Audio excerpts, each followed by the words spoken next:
70%. That is the number you have heard about inherited money. 70% of wealthy families lose it by the second generation, 90% by the third. Today, I will show you where that number actually comes from and what these families put in writing instead, starting at an age you can read off the page. Because the number is real in one sense only. It exists. It gets repeated in books, in conference rooms, in articles written by people who manage money for a living. What it does not have is a study behind it that measured what you think it measured. And when you follow it back, and someone did, carefully, and published the work, you find something stranger than a wrong number.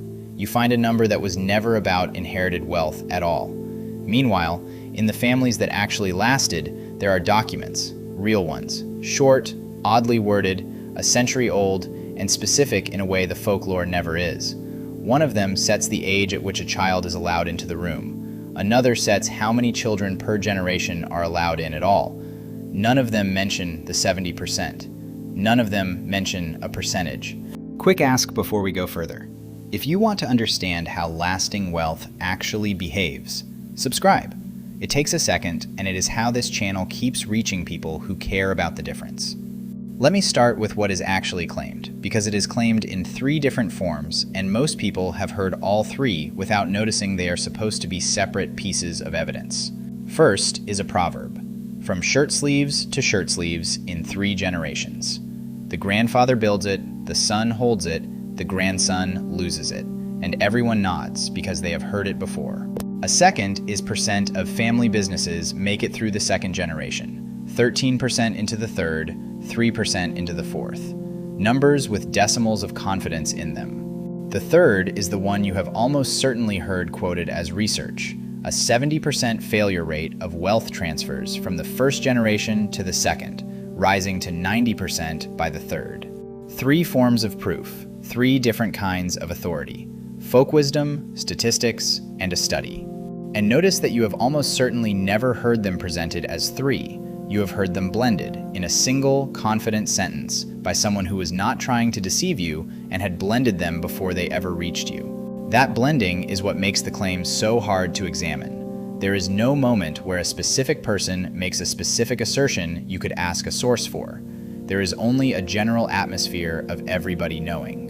Now sent me down this road from a paper published in a journal for family office professionals, written, and this matters, by someone who advises in the field rather than by an outside critic looking for something to attack.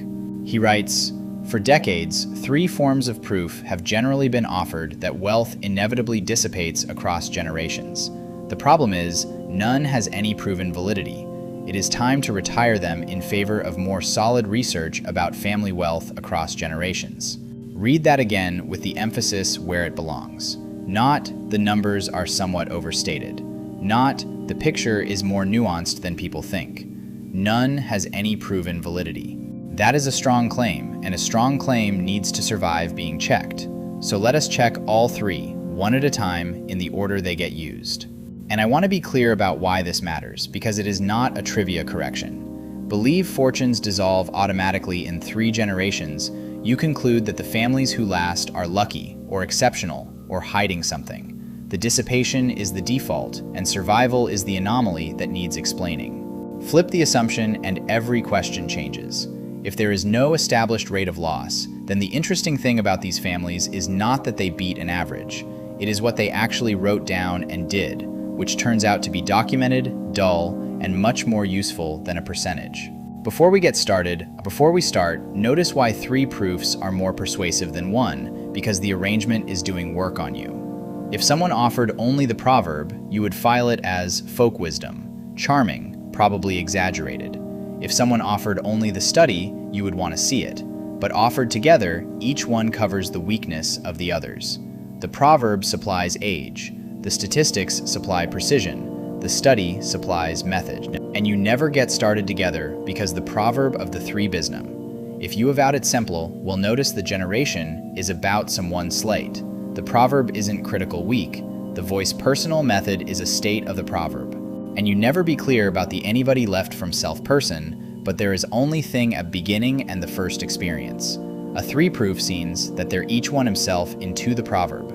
The proverb supplies the study as the successful endtive of a reaching an experience. But the supplemented that you would be making us any more is the time to feel within additional, the nother of what lose.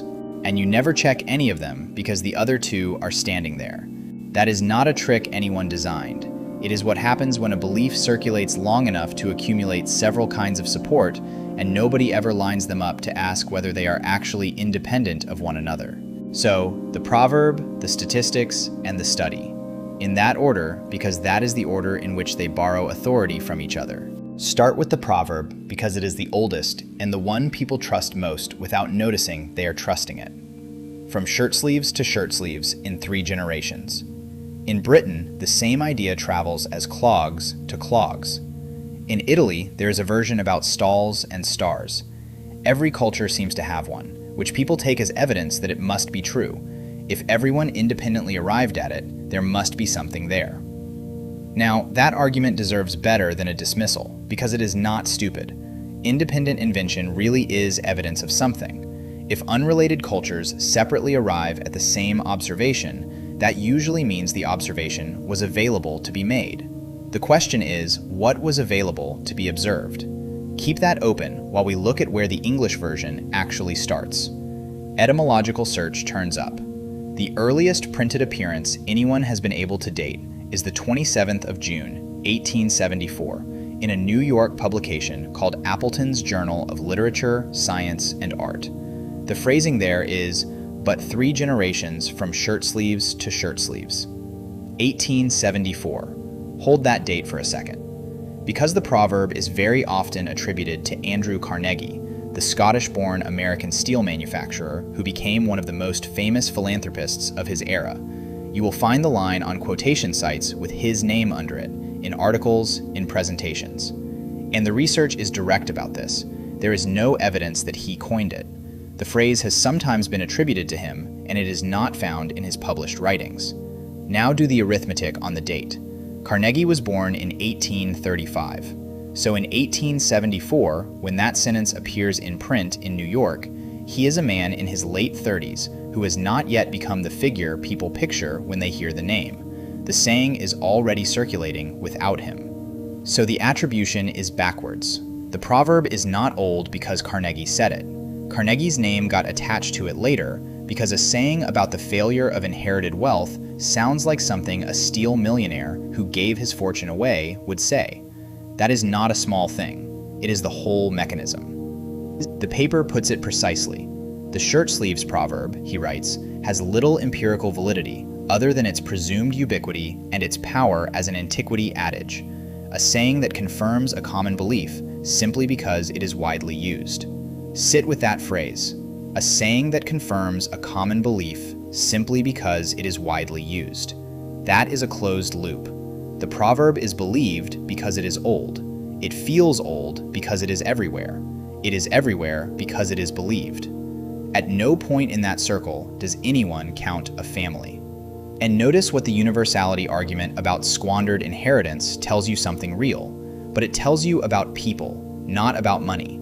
It tells you that the fear of a wasteful heir is universal. Fear being universal is not the same as the outcome being common. Every culture also has proverbs about stepmothers, and about the perfidy of neighbors, and about the weather predicting the harvest. Ubiquity is evidence of an anxiety, not of a rate. And there is a quieter reason this proverb survives, which has nothing to do with evidence and everything to do with what it does for the listener. It is a comfortable thing to believe.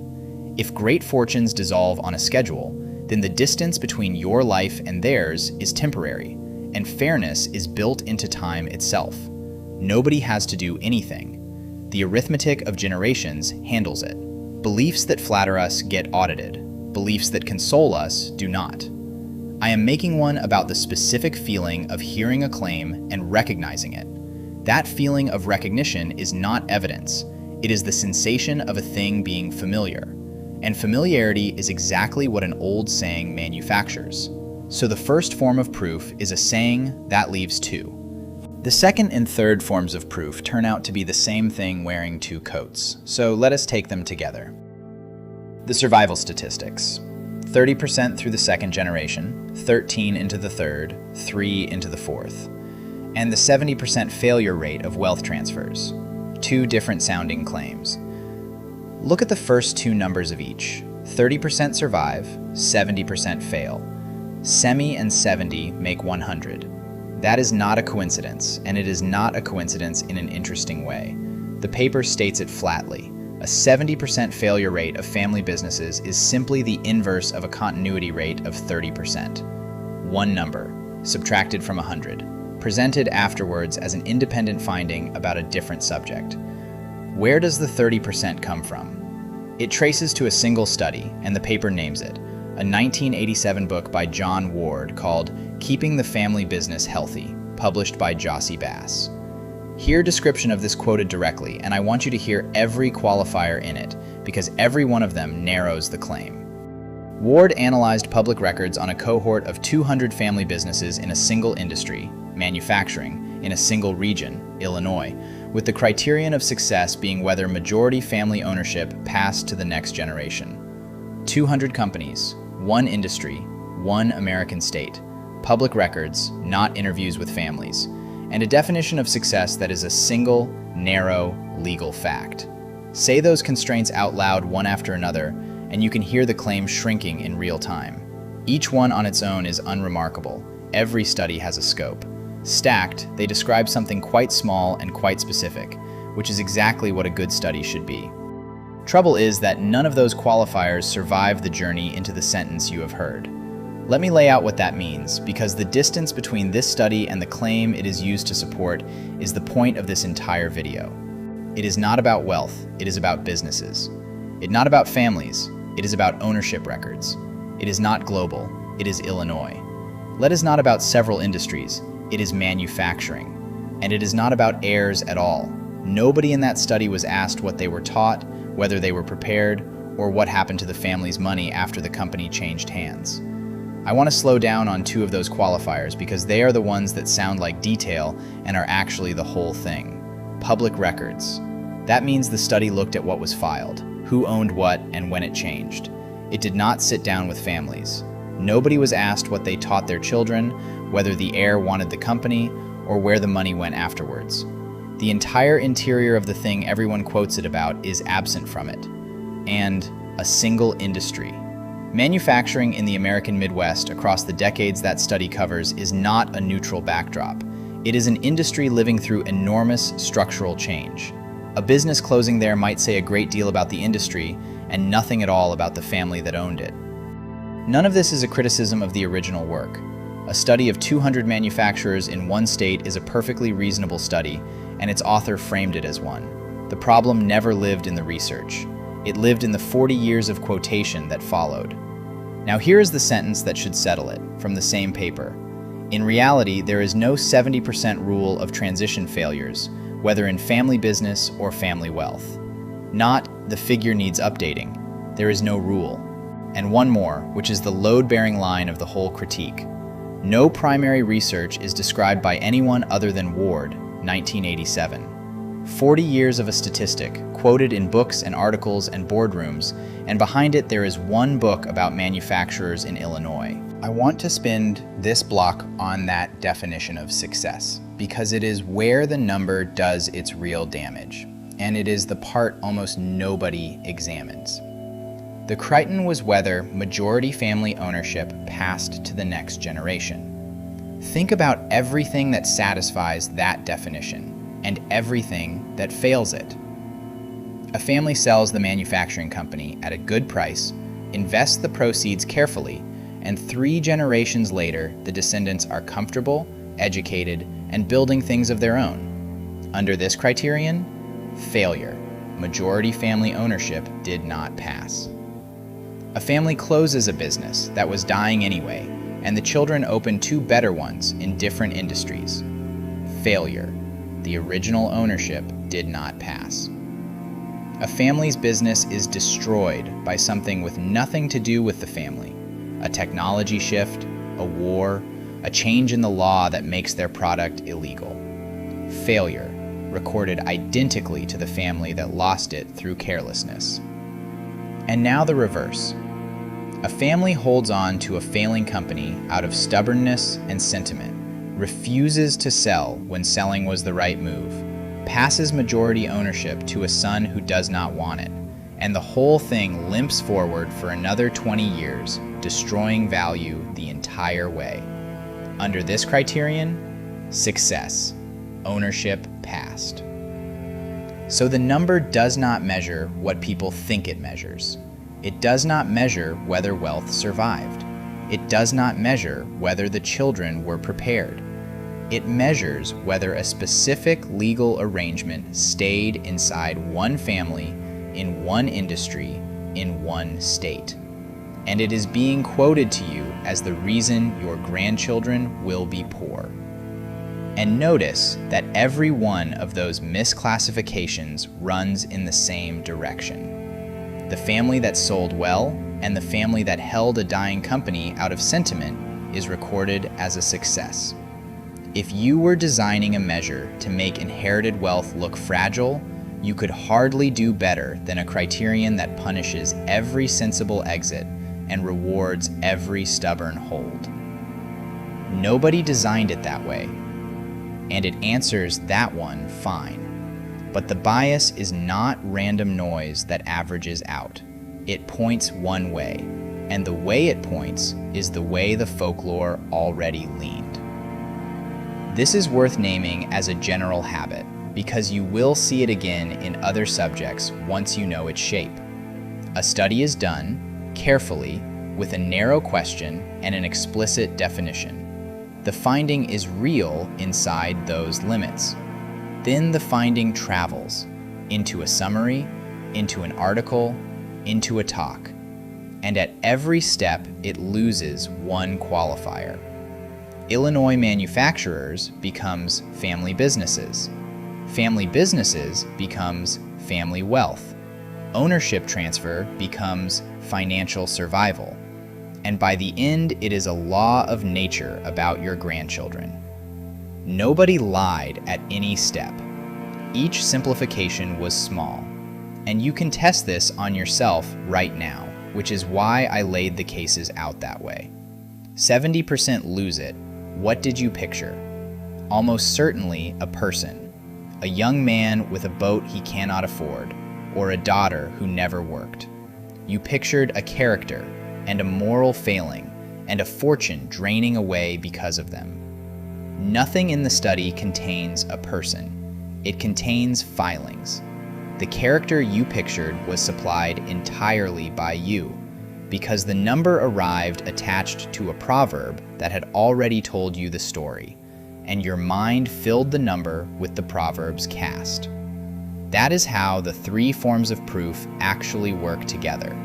The statistic gives the story a number. The story gives the statistic a meaning it never had.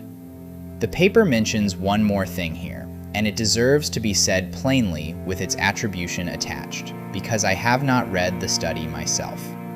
The critique reports that after a call for replication with better research design, a well-crafted study in 2011 found essentially opposite results from the 1987 work. Opposite. Not adjusted, not softened. I am telling you what the critique reports, not what I verified in that paper. And even at that distance, it should give you pause about a number nobody rechecked for 2 decades. There is one more layer to this, and it is the layer that surprised me most. The 70% rule has authors, Roy Williams and Vic Pricer, who from the late 1990s onward asserted in multiple articles and books that there is a 70% failure rate of wealth transfers from the first generation to the second. So the reasonable question is, what did they measure? The paper describes their method, and I'm going to read the description rather than characterize it. Structured personal interviews were conducted with a convenient sample of 22nd or 3rd generation heads of family businesses. Alongside that, confidential data from one of the author's own work with 40 groups of family business owners. 20 interviews, a convenient sample, meaning the people who were available, not a sample designed to represent anything. And I want to be careful not to sneer at the method, because the method is not the sin. Now, 20 interviews is not nothing. Qualitative interviews with 20 people can be genuinely valuable. They can generate hypotheses, surface patterns, tell you what questions to ask next. What 20 conveniently available interviews cannot produce is a percentage about all wealthy families everywhere.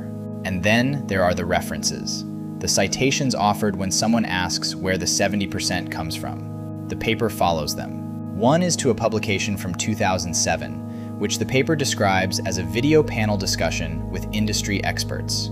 A panel discussion. Experts talking to each other on video. The other is to the author's own earlier book from 2005, which, in the paper's words, recycles their references about the 70% rule and therefore provides no new evidence. Read that structure carefully because it is a shape worth recognizing. Besides for a source, the claim points to a video panel and to itself. That is a circle. And the paper's conclusion about the whole chain is the line I quoted earlier, which now lands differently. No primary research is described by anyone other than Ward, 1987. I want to be fair here, and being fair actually makes the point sharper. Nobody in this story is a fraud. A consultant hears a striking statistic at a conference. It matches what he sees in his own practice, because he only meets families who have a problem, which is a selection effect nobody notices from the inside. He repeats it. He is quoted. The quote becomes the citation. A field of professionals ends up with a founding number that nobody ever set out to fabricate. I want to stay on that selection effect for a moment because it is the most forgivable error in the whole chain and the hardest one to see from inside. A professional who advises families in trouble meets families in trouble. That is the job. Over 20 years, he accumulates a vivid, detailed, emotionally weighty sample. Every one of them real, every one of them remembered, and not one of them randomly selected. The families who quietly did fine never called him. They are not in his experience at all, and their absence does not feel like missing data. It feels like nothing, because absence never announces itself. So when he hears 70% fail, it does not sound like a claim to check. It sounds like his career finally put into a number. And here's the part that should bother you most. This number is not decorative. It is used to sell things. It is the opening slide of the pitch for governance consulting, for heir preparation programs, for trust structures, for family office services. The fear it manufactures has a price list attached. That is not an argument against governance, and I am about to spend the rest of this video on families who did it seriously. It is an argument against buying anything because of a percentage whose source is a video panel. One more thing before the last stretch, and it is easier to ask now that you have seen the demolition. If this has been worth your time, subscribing genuinely helps. And the second half of this video is the part I actually wanted to show you. So, if the folklore is a proverb with a false father, and the statistic is one Illinois study wearing 3 different coats, what is left? Documents. Actual ones. Because while nobody was producing the study everyone quotes, some families were quietly writing the rules down. And a few of those documents are public. Let me take the oldest one I could verify. Norwich in Japan. There is a family, the Mogi family, whose name is attached to a soy sauce business that traces back to the 17th century. Not a company founded then and rebranded since. A family in the same trade, in the same place for that long. That length is worth pausing on, because it quietly does something to the proverb we spent 3 blocks taking apart. 3 generations is roughly a human lifetime plus a bit.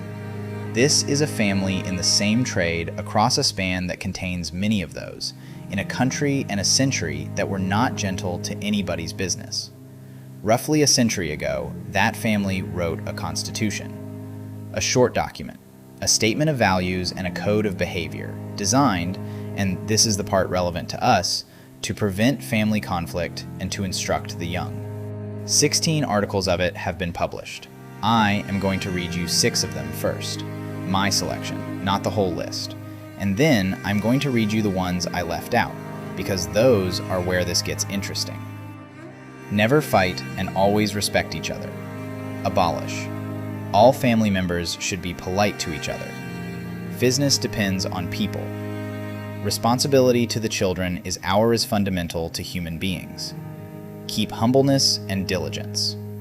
6 clauses, and not one of them is about money. Now here is where I have to be careful, because the tempting thing to say next is that the whole document never mentions money, and that is false. There are 16 articles, and 4 of them are about money directly. Here they are. True earning comes from the labor of sweat. Speculation is not the best road to follow. Don't carelessly fall into debt. Don't recklessly be a guarantor of liability. Save to society as much as you can. Virtue is the cause, fortune the effect. Never mistake the cause for the effect. So the document does talk about money. Notice what kind of talk it is. Calibrated. Don't speculate. Don't borrow carelessly. Don't guarantee somebody else's debt. Save and give away. Fortune is a byproduct, not a target. A restraint. Not one instruction to grow anything, allocate anything, or protect anything. No investment principle, no target, no percentage, nothing about preserving capital. A family of merchants wrote 16 rules to hold itself together for a century, and the 4 about money are 4 different ways of saying do less. And look at the 4th one again, because it answers the question in the title of this video directly. Education of the children is our responsibility to the nation. Not so the business survives, not so the fortune is protected. The obligation points outward at something bigger than the family, and the child's education is framed as a debt owed to it. There is something else in that list worth noticing, and it is the tone.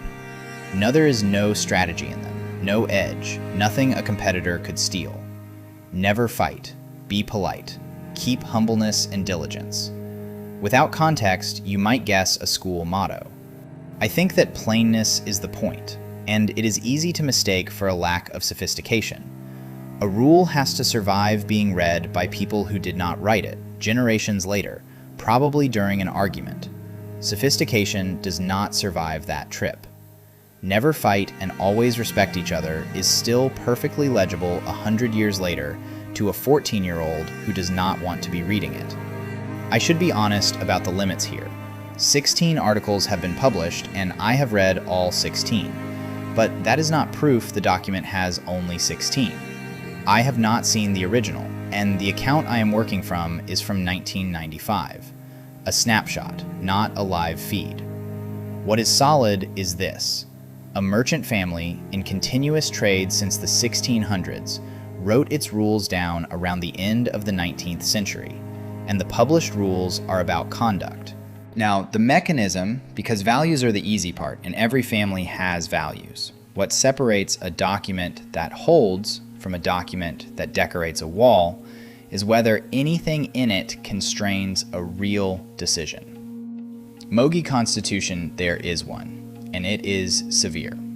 The rule is that each branch of the family is allowed to designate only one member per generation to work in the business. 1 per generation, per branch, designated.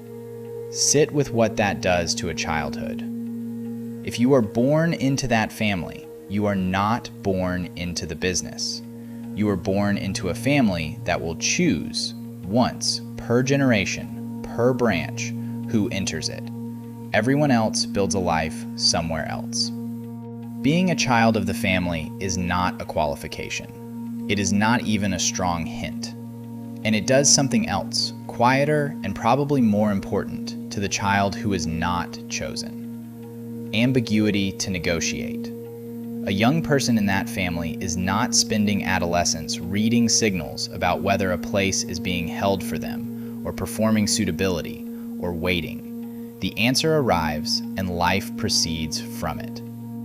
I suspect the cruelty people imagine in a rule like that is mostly imagined.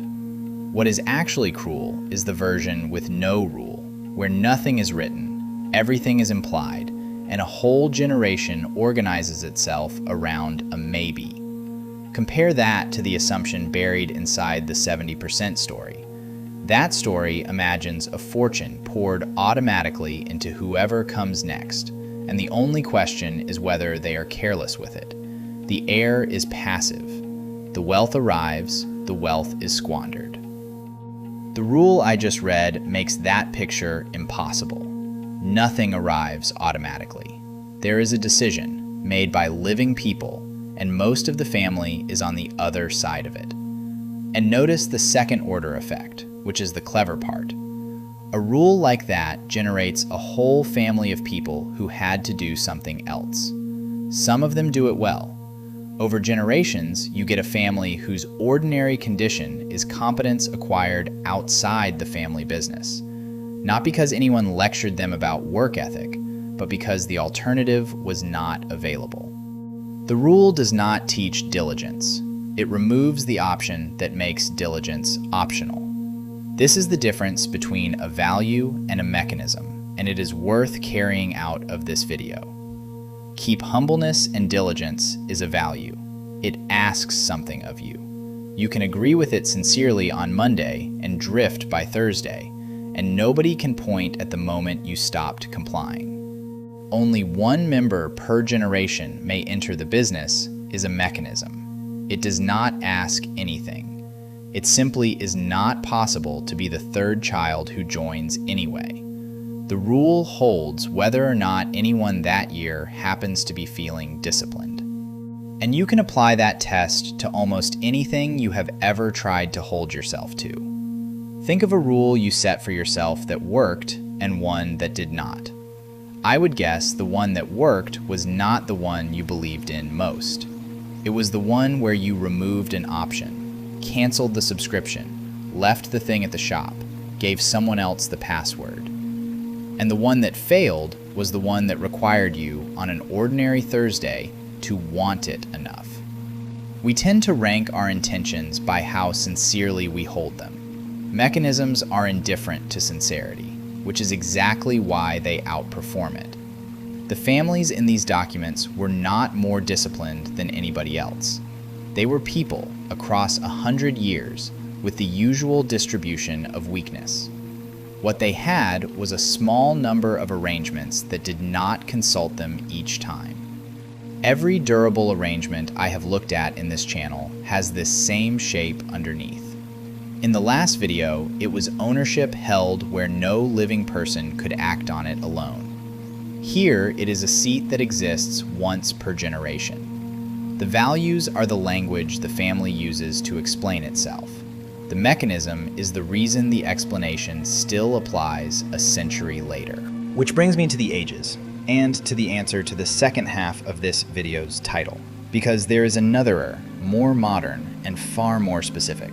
Family constitutions get drafted today too, and advisory firms publish sample versions of them, templates showing what a serious one contains. And it does something the folklore never does. It names an age.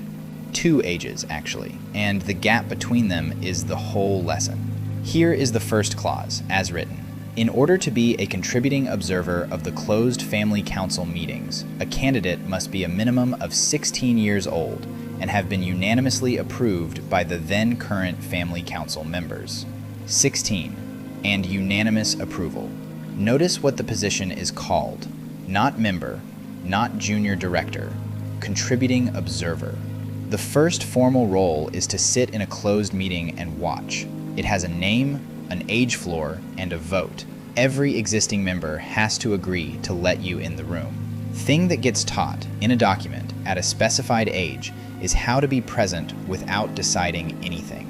And here is the second clause. In addition, the candidate must be no less than 25 years of age and must have been a contributing observer on the board for a minimum of 2 years prior to candidacy, and 2 years served. Read the "and" carefully because it is doing the work. Turning 25 is not sufficient. Neither is having watched for 2 years. You need both, a floor of age and a quantity of time in the room. That is a definition of readiness that a birthday cannot satisfy on its own. Most thresholds we hand young people are pure age. You may drive at this age, vote at this age, sign a contract at this age. The age is the whole test, because a state cannot measure anything else about millions of people. A family can, and when it can, it stops using age alone. And think about what those 2 years are actually for, because a modern instinct reads them as a formality to be endured. 2 years of closed meetings is not information transfer. Whatever facts are discussed there could be summarized in an afternoon. What cannot be summarized is everything else. How disagreement is conducted in this family. Which silences mean assent and which mean the opposite. How a bad idea is refused without humiliating the person who brought it. What the room does when there is no good option.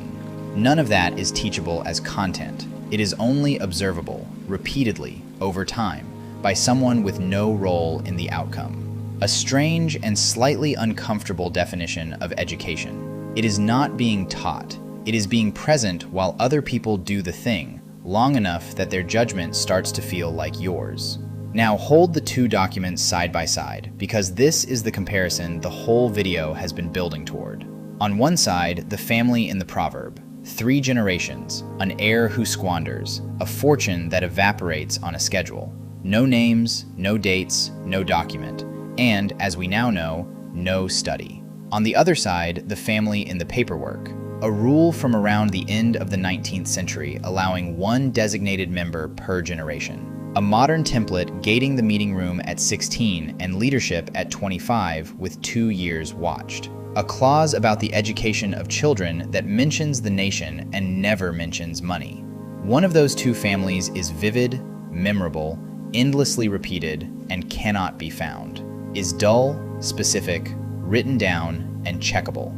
And the answer to what such a family teaches a child turns out to be almost disappointingly concrete. Not a philosophy of money, conduct, and an apprenticeship in restraint. How to sit in a room where decisions are being made and not be one of the people making them, for years, on purpose, starting at 16. Let me close by being straight with you about the limits of what I have shown. Because a video that spent 6 blocks demolishing other people's evidence has no business getting sloppy with its own. Start with the ages. That document is a sample constitution, published by an advisory firm as a model. It proves that 16 and 25 plus 2 are recommended as standard practice by people who do this professionally. It does not prove that any particular family uses those numbers, and I am not going to imply that it does.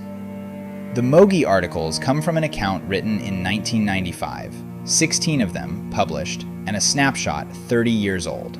I read all 16, and I told you the 4 about money rather than quietly leaving them out, because leaving them out would have made a better video and a worse claim. What I cannot tell you is whether 16 is the whole document. I have not seen the original.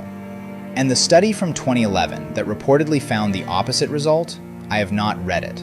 I passed on what the critique says about it, attributed, and that is all it is worth. Now, that honesty cuts both ways, and this is the part I want you to hold on to. Everything I could not verify makes my case weaker. Everything I could verify makes the other case disappear. The 70% has no primary research behind it except one book about Illinois manufacturers. The proverb has a print date and a false father. Those 2 things are not in doubt. So here's what I would take from all of this, and none of it requires having a fortune. The first is about how numbers earn their authority. That statistic survived 4 decades, not because it was strong, but because it was useful. It opened conversations, sold services, and confirmed what people already suspected.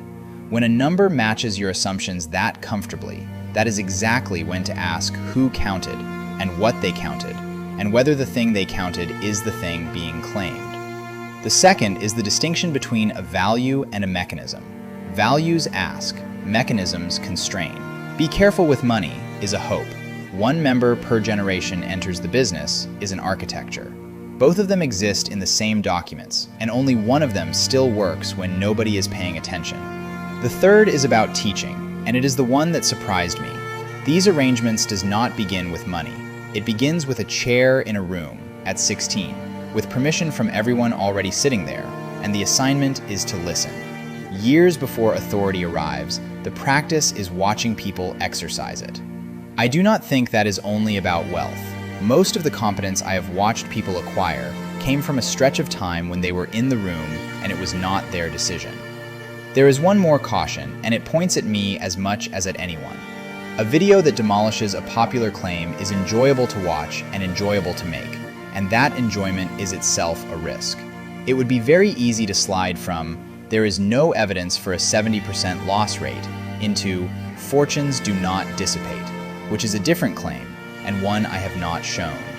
The honest position is narrower and less satisfying. We do not know the rate. Nobody has measured it properly. The number in circulation is not a measurement, and the absence of a measurement is not proof of the opposite. Sitting with "we do not know" is harder than swapping one confident number for another, but it is the only position the evidence actually supports.